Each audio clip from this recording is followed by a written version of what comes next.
Y Renzo, ya bajó Renzo García de Cumbia Fusión. ¿Cómo está, maestro? Después de tiempo te veo. Yo recuerdo cuando viniste con los genios. ¿Qué tal, Renzo?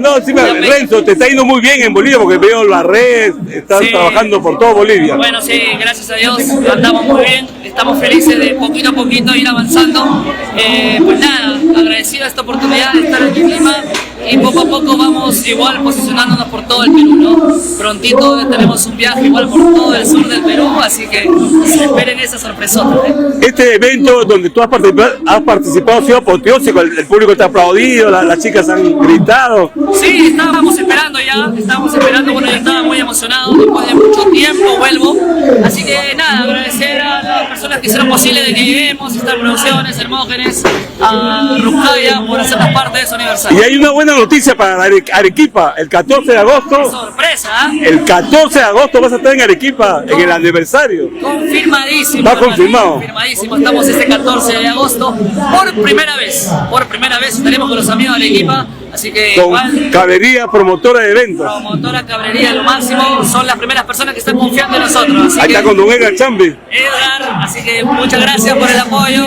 Confirmado, don Edgar, ya Cumbia Fusión en Arequipa. Claro que sí, Edgar, muchas gracias. Arequipa por primera vez. Ya, papá, entonces nos vemos en Arequipa el 14. Estamos con Cumbia Fusión. Gracias, Julián. Chao, chao, saludos. Chévere.